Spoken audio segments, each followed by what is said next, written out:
Amado,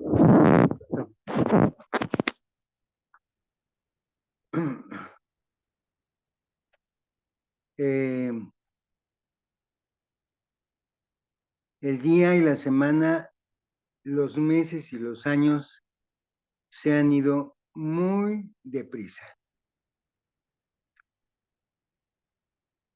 cumpliéndose la palabra que dice que nuestra vida es como un poco de niebla que aparece por un poco de tiempo en la mañana y después, con la salida del sol, desaparece, hermanos. Desaparece y la idea de Dios es de que al desaparecer nuestra imagen corpórea, corporal, humana, corrupta, Él nos rescate para retornarnos a la vida eterna. Pero cuando digo que se pasa muy rápido el tiempo, es porque este amado pueblo y un consiervo de ustedes no hemos perdido el tiempo. Hemos estado vigilantes en nuestra actividad espiritual, pero especialmente en la honra y la gloria al Padre Eterno. Y este sábado, pues es uno de ellos, este sábado semanal, en donde por gracia de Él llegamos a un momento más, en donde le pedimos que nos tenga por aceptados, por presentados, y en mi privilegio de exponer su palabra, pues también le ruego su presencia a través de su Santo Espíritu. Especialmente porque además de que es un privilegio, es una grande responsabilidad, hermanos. Es una grande responsabilidad porque su palabra dice que nosotros, como pastores, como ministros de su amada iglesia, plantamos y regamos. Y Él es el que da crecimiento. De modo que si no plantamos, si no regamos, no habrá quien Él le dé crecimiento. Por eso digo que es mi gran responsabilidad, porque yo tengo que plantar y regar en el corazón de cada uno de mis hermanos, de los presentes y de los ausentes, de los presentes y de los futuros. Porque solamente Dios es el que da los tiempos y los sazones para que su pueblo escuche su bendita palabra. Nosotros, como sembradores, nuestra función es, ya lo dije, plantar, regar, predicar su bendita palabra. Y además de que Dios sabe a quién le dé crecimiento, pues también probablemente influya mucho quien la escuche y quien no la escuche. Quien se interese y quien no se interese. Pero en lo personal, lo importante es hablar su palabra y predicar al Cristo resucitado para que ya no tengamos la responsabilidad de no haber propagado su palabra. De esta manera, hermanos, pues hemos disertado, me parece que correctamente, en el sentido de haberlo hecho a través del Espíritu Santo, el cual nos ha llevado a toda verdad.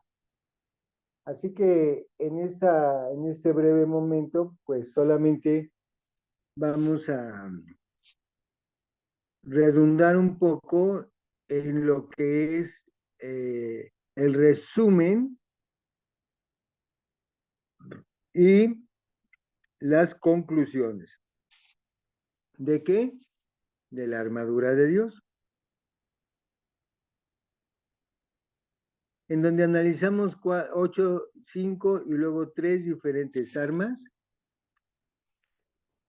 en donde también se comentó que no tendríamos ninguna disculpa de ser derrotados,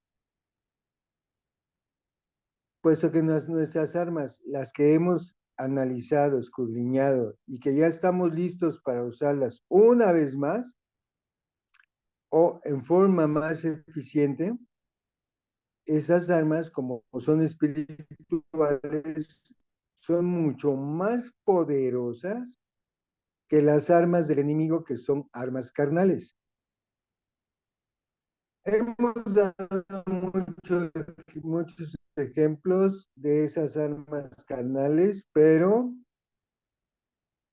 dada la importancia y la responsabilidad que, repito, nos trae a los evangelizadores, es que este fin de semana estaremos ampliando brevemente cuáles son esas armas carnales para poder tener éxito.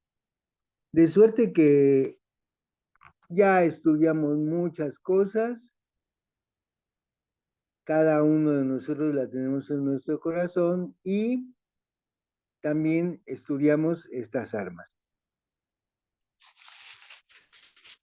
Ahora vamos a hacer lo que acabo de mencionar para poder entrar al aspecto igualmente importante en el sentido de que ya estamos listos, ya tenemos las armas, ya tenemos, en fin, ahorita hacemos el resumen, pero la idea es entonces, en la siguiente y última parte, es saber con quién o de quién nos vamos a defender y a quién vamos a hacerlos retornar en sus perversas intenciones. ¿A quién, hermanos? ¿A quién? Porque todas las ocasiones que hemos abordado el tema, hemos hablado de un enemigo que se llama Satanás. Hemos abordado de un tema en donde él trabaja a través de sus legiones de ángeles o de ministros que se transfiguran en ángeles de luz. Eso lo hemos estudiado en la forma espiritual y me parece que con la gracia de Dios, pues nos ha quedado suficientemente claro, hermanos. Y si no, pues estoy a sus completas órdenes. Pero ya para terminar prácticamente en la parte de la despedida del día del sábado, que con la ayuda de Dios abordaré el tema, es si ya entendemos que la lucha no es carnal, que es espiritual, que nuestras armas son mucho más poderosas porque son en la fortaleza de Dios, más fuertes que las carnales de Satanás y todas sus legiones, pero repito, ¿contra quién? Ese enemigo, cómo lo está usted distinguiendo? Ese enemigo que se transfigura en persona de quien se manifiesta Satanás. Repito, en persona de quien ya estamos bien armados. Ahora sí, como dice el dicho, ya estamos bien armados. Ahora, ¿a quién le pego? ¿O quién me va a pegar? ¿De quién me defiendo? ¿Sí? Porque pues estaría incompleto si no hablamos de esta parte también igualmente importante. Quiere decir que, como hemos venido disertando, hermanos, la lucha es cotidiana. No hay vacaciones, no hay espacios abiertos para el descanso y para el descuido. Si así fuera, caeríamos en la ociosidad y la ociosidad es la madre de todos los males. Hay que estar prestos, hay que estar con el cinturón bien apretado. Por eso tenemos que ser muy prudentes para poder distinguir quién realmente son nuestros amigos y quiénes son nuestros enemigos. De hecho, hermanos, salvo su mejor opinión, en esta mundanal vida no tenemos amigos, no tenemos amigas. Lo que tenemos son conocidos, tenemos vecinos, tenemos compañeros de trabajo, tenemos compañeros de estudio, pero fuera de la familia, no hablando de la familia, no existen realmente los amigos. Por eso el himno dice, amigo como Cristo no hay. No hay una sola persona que se manifieste como amigo. Tan así es que recuerde que entre los dichos humanos se comenta que los verdaderos amigos se conocen en la cárcel, se conocen en el hospital y se conocen en la enfermedad.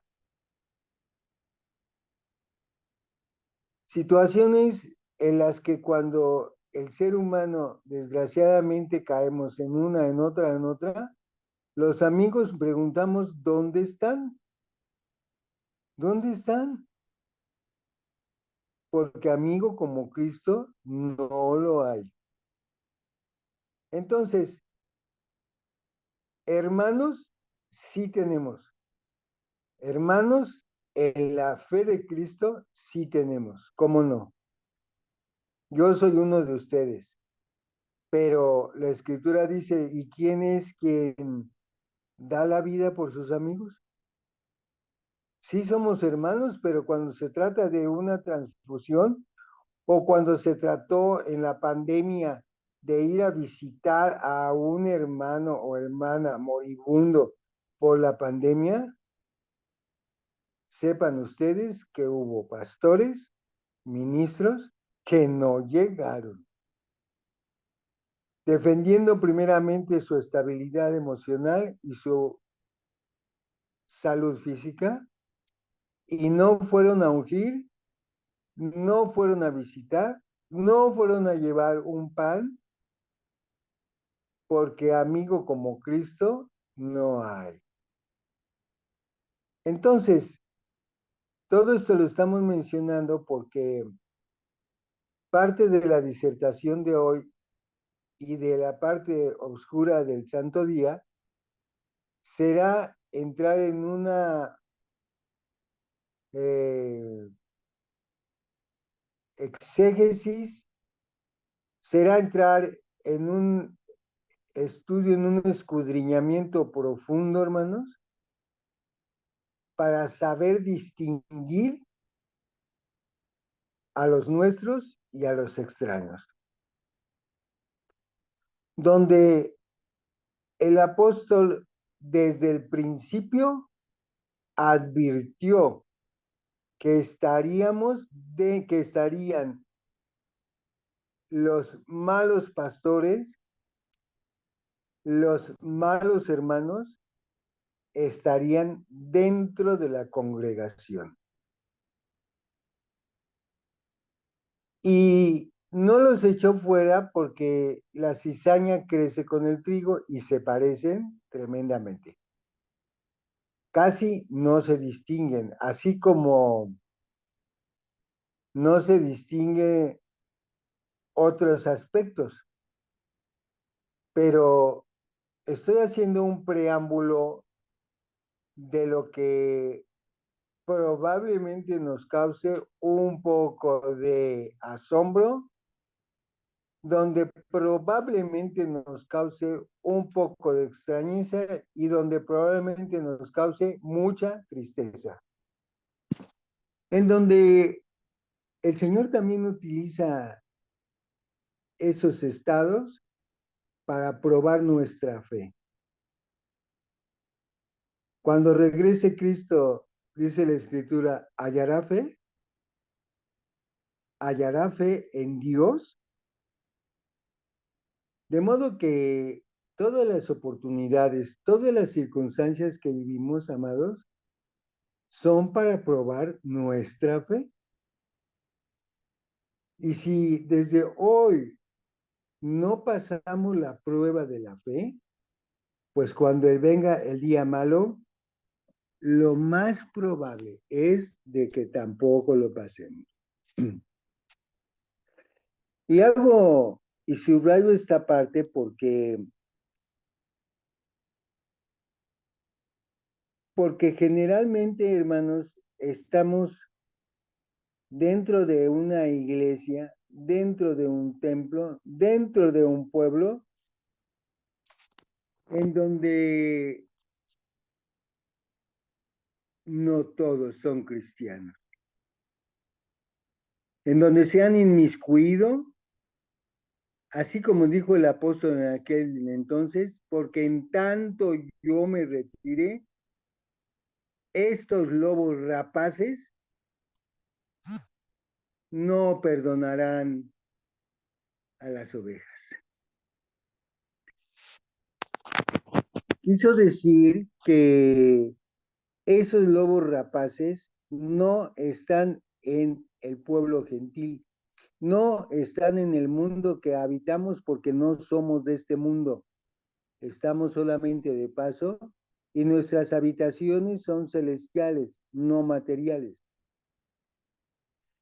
Entonces, muy probablemente, como he venido mencionando, el exceso de confianza nos ha hecho obviar el escudriñamiento. El escudriñamiento de los buenos y los malos pastores, de los buenos y los malos hijos de Dios que habitan entre nosotros que también somos sus hijos. Que ya el dicho lo ha confirmado, caras vemos y corazones no sabemos. El único que lo sabe es Dios, que conoce los pensamientos y aún antes de que salgan conoce la intención de esos pensamientos.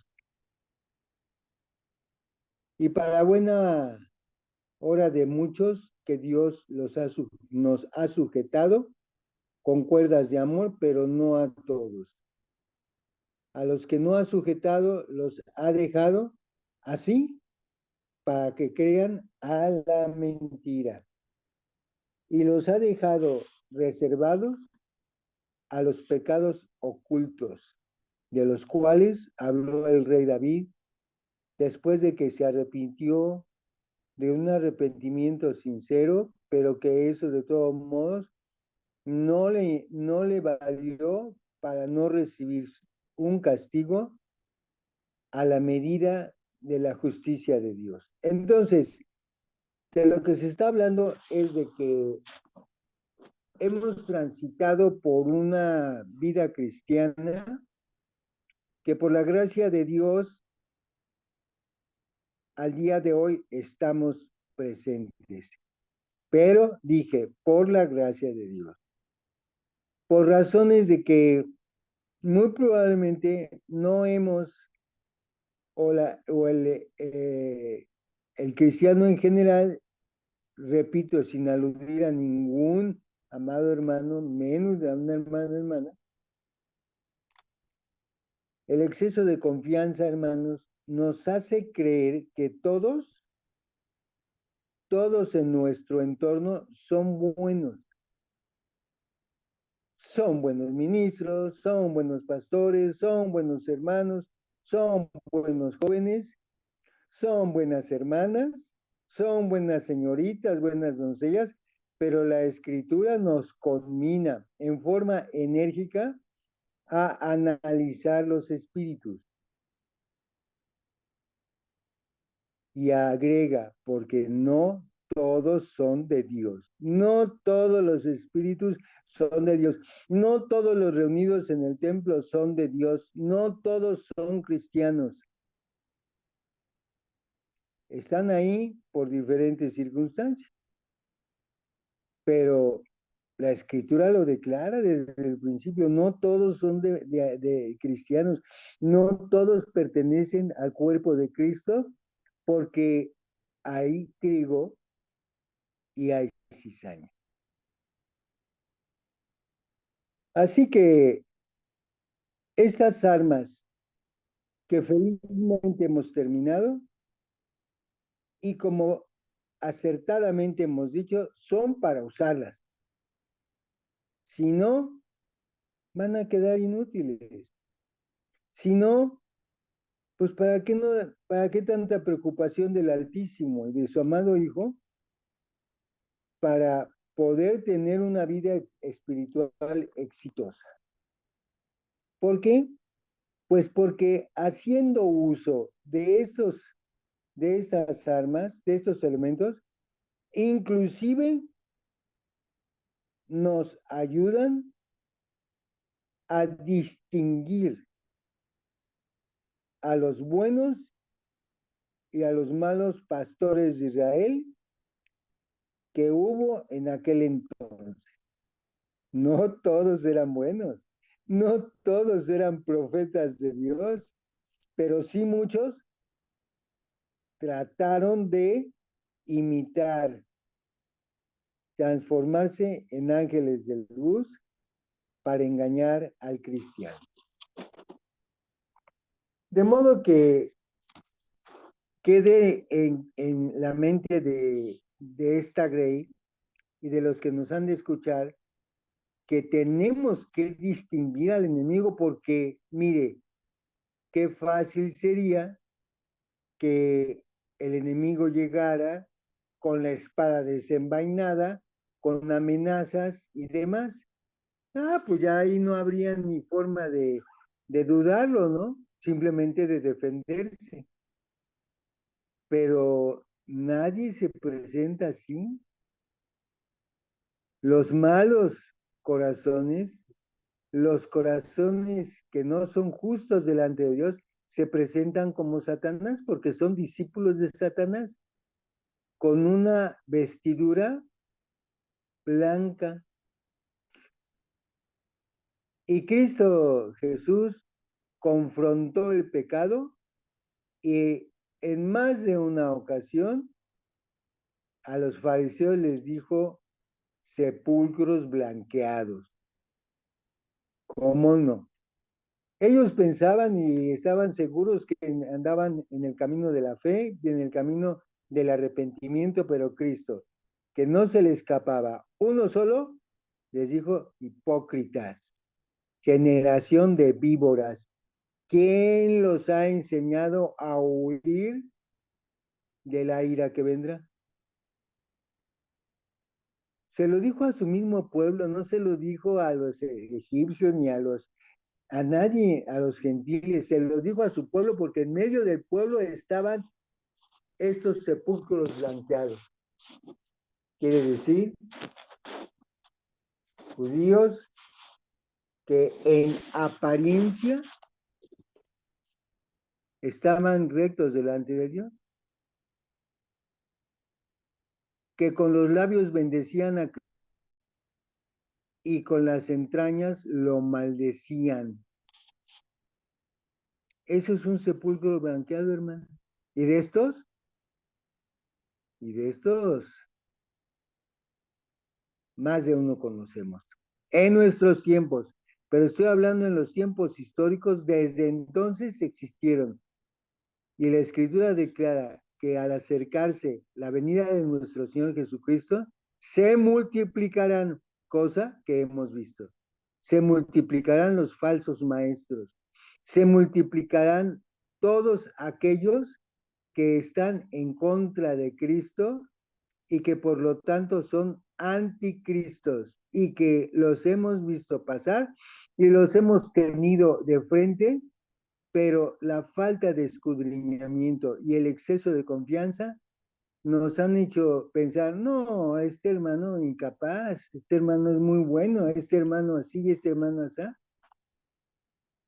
Pero el ejemplo de la iglesia en Berea sería muy conveniente que lo siguiéramos. Porque los hermanos de Berea, como parte de las armas que hemos estudiado, el libro de los Hechos dice que después de oír la palabra, ustedes saben, no se confiaban. Abrían las escrituras para ver si lo que habían oído era cierto. Actitud que le hace falta al gentil nominal y al cristiano para verificar que lo que han oído, como los hermanos en Berea, es cierto. Porque se ha generalizado en muchos sectores religiosos que se les da a beber leche. Pero no nada más eso, sino leche adulterada. Así que la palabra de Dios nos combina a que ante estos hechos no digamos amén, no digamos aleluya, sino que digamos vamos a ver si así es cierto, porque el apóstol San Pablo también lo dijo. Dijo que cuando escucharan un evangelio diferente al que él había predicado, fuera anatema. No es que hubiera otro evangelio, sino que dijo, incluso si yo predico una doctrina diferente, un evangelio diferente, sea anatema.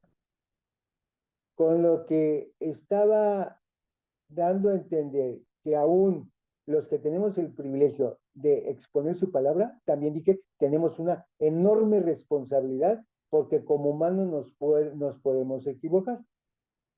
¿Y quién nos va a corregir?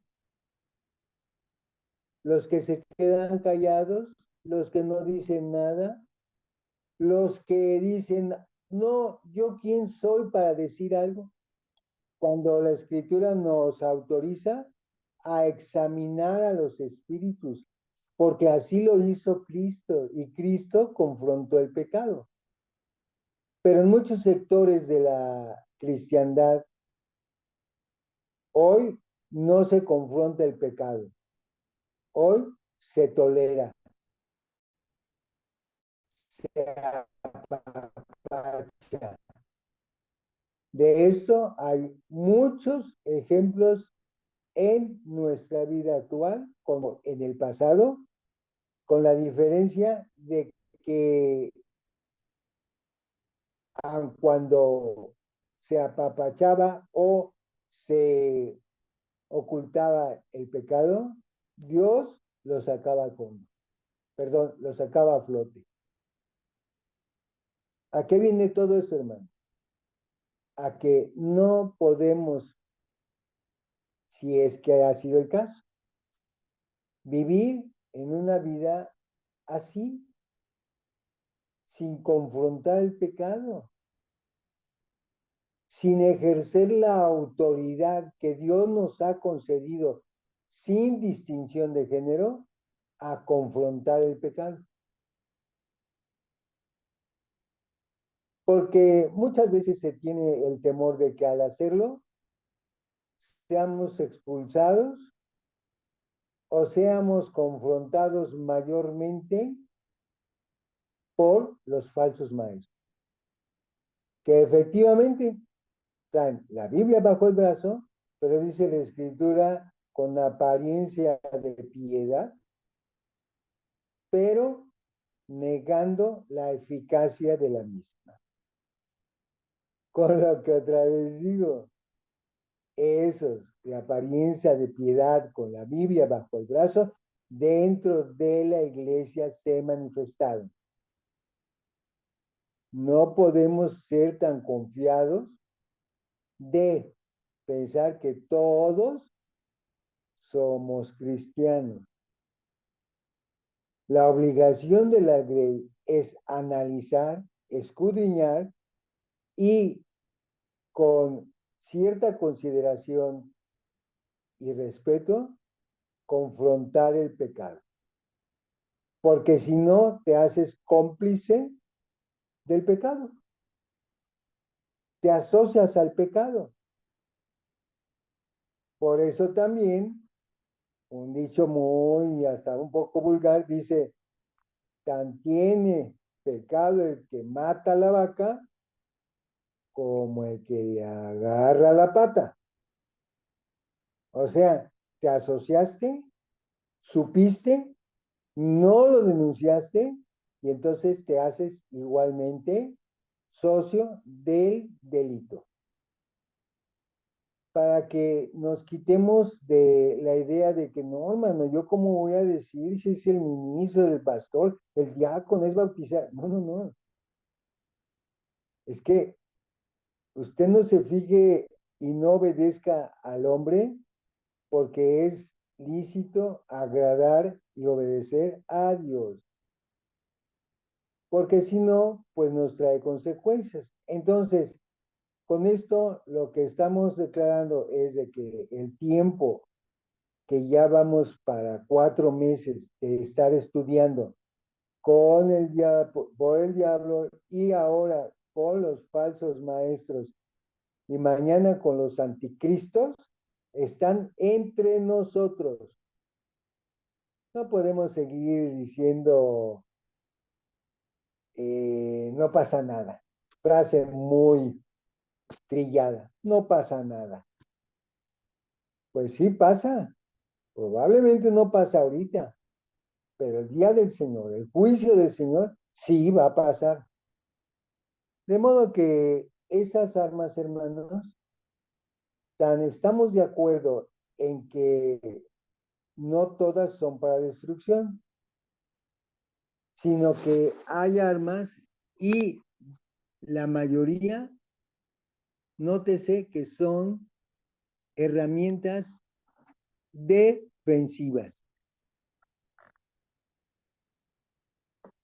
La única que es una herramienta ofensiva y de destrucción, dijimos que es el cinto de la verdad, que es la espada del Espíritu, que es la mismísima palabra de Dios. Esa que dijimos que la palabra de Dios, no dijimos, sino que acertamos que la palabra de Dios dice que es verdad y que es como espada de dos filos que penetra los huesos, los tuétanos y las coyunturas para poderse defender.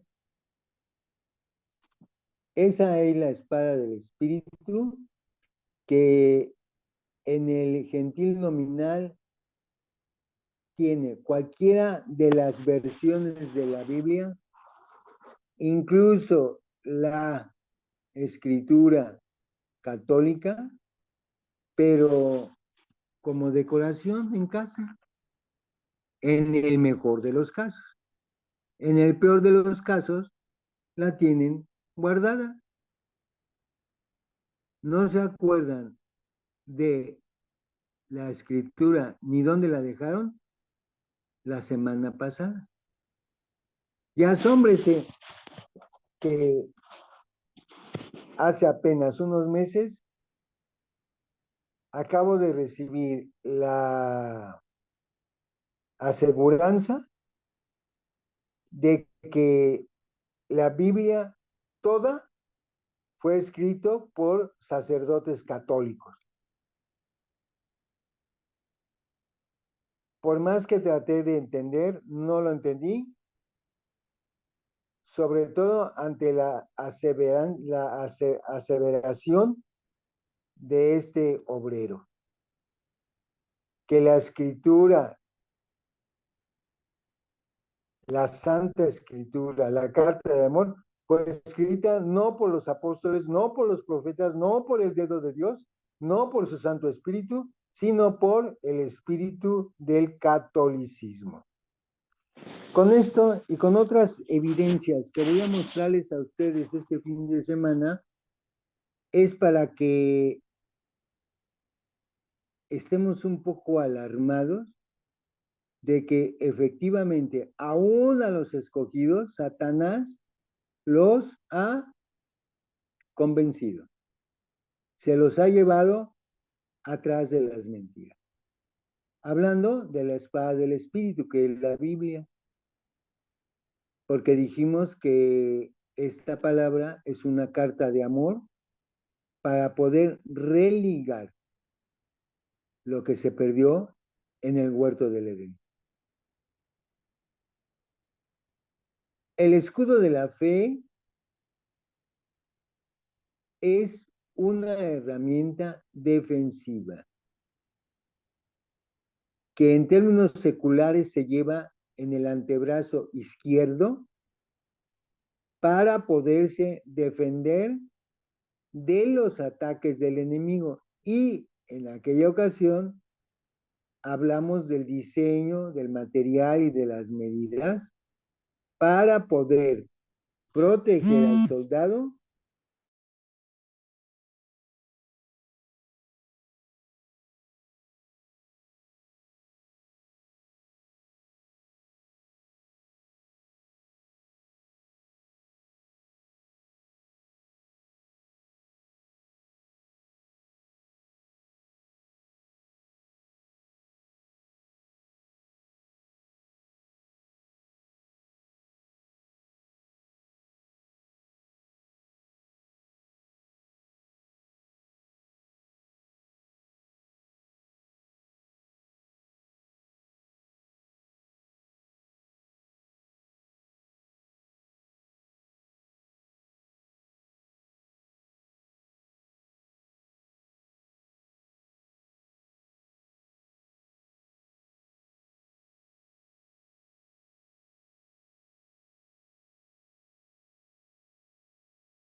Creo que tuvo problemas el hermano Gad con la conexión, se desconectó.